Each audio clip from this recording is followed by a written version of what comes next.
السلام عليكم ورحمة الله. نظرة عامة على تكنولوجيا النانو ومواد النانو الذكية للتطبيقات الدوائية والطبية الحيوية المتقدمة، وكيفية الاستفادة القصوى من هذه المواد وتطبيقاتها العلاجية النانوية، نناقشها من الداخل مع البروفيسور إبراهيم الشربيني، المدير المؤسس لمركز علوم المواد في مدينة زويل العلمية في مصر. معكم زينب صفار، تابعونا.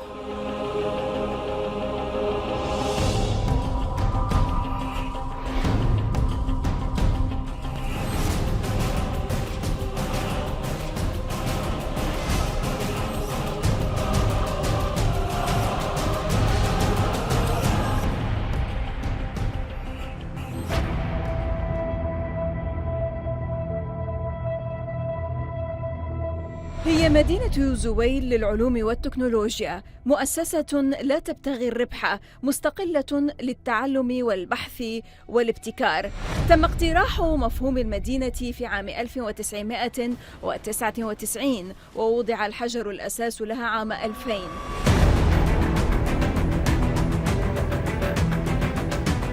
بعد الكثير من التأخير تم إحياء المشروع بقرار من مجلس الوزراء المصري في 11 من مايو أيار 2011 بعد ثورة 25 من يناير كانون الثاني. وأعلن مجلس الوزراء أنه مشروع وطني للنهضة العلمية، وأطلق عليه اسم مدينة زويل للعلوم والتكنولوجيا. المدينة التي تضم العديد من المعاهد البحثية المتخصصة في الفيزياء الأساسية والطب الحيوي والطاقة الشمسية وتكنولوجيا النانو وغيرها من المجالات، تم تسميتها نسبة إلى عالم الكيمياء المصري الأمريكي أحمد زويل، أول عربي يفوز بجائزة نوبل للعلوم عام 1999. البروفيسور إبراهيم الشربيني، المتخصص في علم النانو ومواد النانو الذكية وأدوية النانو في جامعة زويل للعلوم والتكنولوجيا في مصر، وكذلك الرئيس المؤسس لبرامج علوم النانو وموادها، الذي حقق الكثير من الإنجازات في سن مبكرة جدا، يشرح لنا أهمية ومعنى مواد النانو الذكية وعلم النانو وما تعنيه كلمة النانو فعليا وما هي تطبيقاتها. Actually, if we started talking about nanotechnology, for instance, we need first to let the people know actually how small is that nano. So nano is originally a Greek word which means dwarf, but actually it's much tinier than that. Midget. Yeah, actually. Yes. So mathematically, 1 nanometer is 1/1000th of the meter. I mean, we have to divide the meter into billionth part and deal with one of them actually as a nanometer. In other words, if we could imagine, for instance, the width of a single hair strand, that would represent 100,000 nanometer. Wow. I mean, we need to divide this width into 100 part and then take one of those and redivide it or further divide it into 1,000 part. So actually, nanometer is very tiny size. Refabricating of materials, things, and even devices on that tiny level is leading to huge difference for good mostly in the properties of the material. I'm talking about chemical, electrical, magnetic, mechanical, physical, the entire properties are changing. So using this highly capable tool, which is nanotechnology, we should be able actually to develop new generations of materials coming out from the same material. For instance, if we're talking about cellulose, which is the main constituent of wood, we are using actually wood to stand on it to avoid electric shock, right? Because cellulose and the wood are electric resistant, right? Upon refabricating the cellulose to the nano level to get what we call it nanocellulose, we are dealing with a totally different material, which is highly conductive material. Yes. Let us consider another example. Yes. The graphite, which is used actually to develop this pencil. It's a very black and brittle material, right? Right. Even the little kid in the kindergarten would be able to break it down just upon pressing it, right? You know that two guys actually from Manchester University in 2010 got Nobel Prize because they were able to fabricate a nanomaterial from that very brittle material, graphite, and they call it graphene. The amazing thing about graphene is that it is very tough and strong material, exceeding with its strength probably 206 times the stainless steel or the steel. You see what I mean? A third example, the gold. All of us know the gold, right? Right. With its appearance, shiny appearance, the color, yellow color, etc. Upon taking that gold metal down to the nano level, we should be able to develop new generations of gold. One of them with blue color, green color, red color, etc. I'm not talking about color also only. But is it always for the benefit of the society and the people? We could say that, yeah, for sure. It's a very safe process. The only issue is that you should stay away from inhaling such unsafe materials. I mean, if these materials are made of polymers which are safe in the macroscopic level, they would stay like that on the nano level. But if these materials actually were not safe by default, just stay away from inhaling them. But the technology is very safe, of course. How could a country benefit the most out of nanotechnology in addition to developing new qualities or types of smart nanomaterials, especially its applications in nanomedicine? Yeah, sure. So before answering your question, actually, let me just highlight what we... Please do. Yeah, what we... let's say what we mean by smart materials. Actually, a material could be smart in such a way that would be able to detect any kind of change in its environment. Like, for instance, change in temperature, change in pH, or the nature of the medium, which is acidic, neutral, base, etc. Yes. The ability to detect a certain kind of a change in electricity around it, the magnetism, etc. So this kind of materials are able not only to predict the changes in one or more of this environmental stimuli, but also they should be able to adapt, you mean? Adapt themselves, change their characteristics, all the characteristics in a very predictable and smart manner. That's why they are called smart materials. Exactly.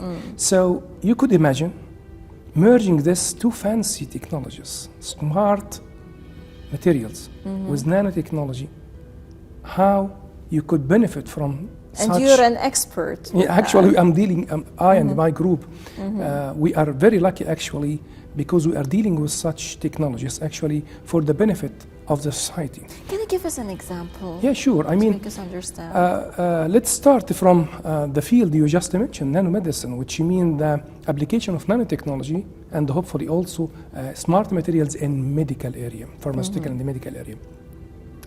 Let us start, for instance, with diabetes. Diabetes is a chronic disease and it's a very serious issue actually.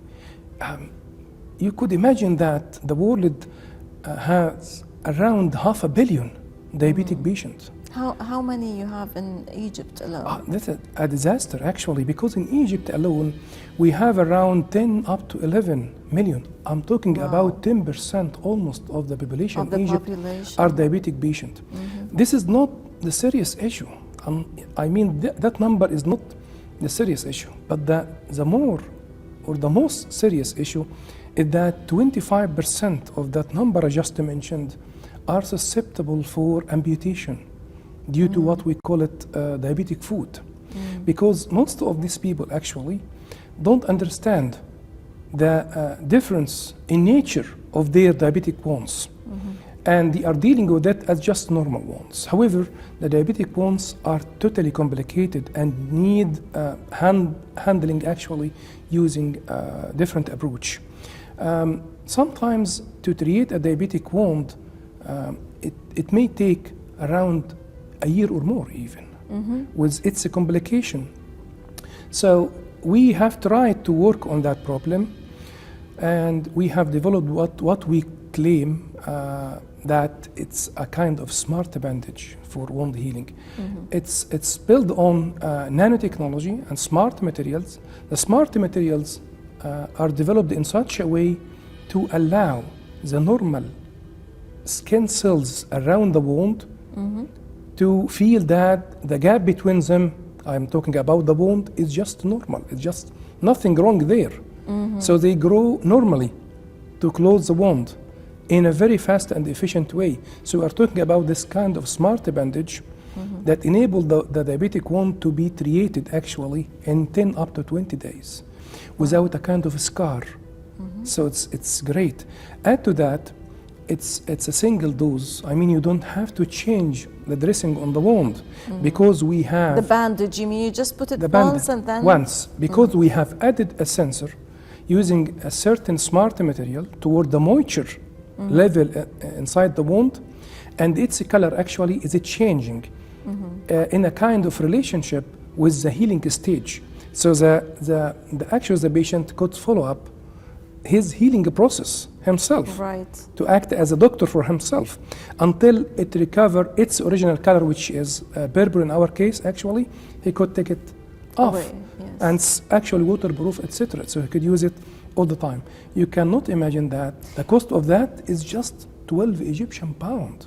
I mean, is it accessible? Do the people know about it?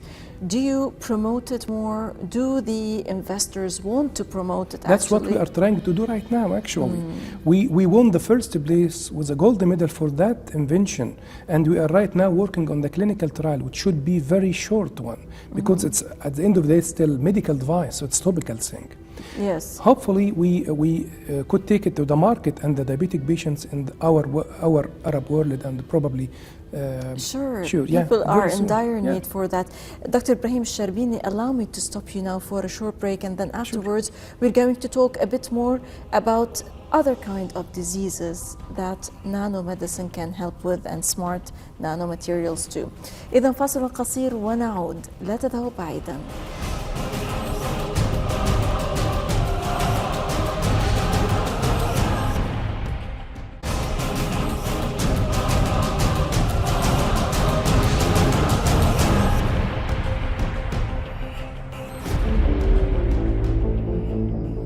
العالم المصري إبراهيم الشربيني المتخصص في علم النانو ومواد النانو الذكية، وعلى رأس فريق مشترك من جامعة الصيدلة ومركز طب الأعصاب وأمراض الكلى في جامعة المنصورة وجامعة زويل للعلوم والتكنولوجيا، قام بتطوير صيغة نانو من سيليمارين، وهي قادرة على السيطرة على السكري إضافة إلى أمراض أخرى. وها هو يحدثنا أكثر عن تلك الدراسة والنتائج.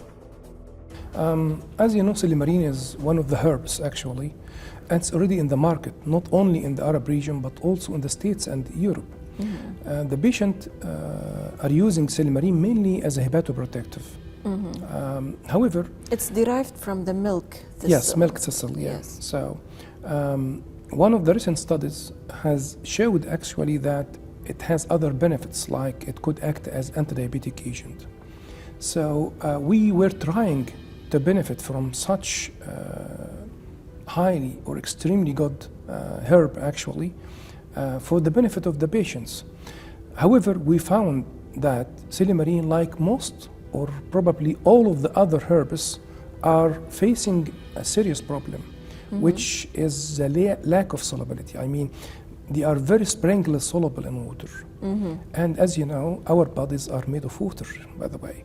So the benefit from Silimarine and other herbs actually would be limited to the tiny part of these herbs that would dissolve in water. And the rest, you could imagine, of course, the rest of this taken herbs would remain in the body, causing a lot of accumulation, side effects, etc.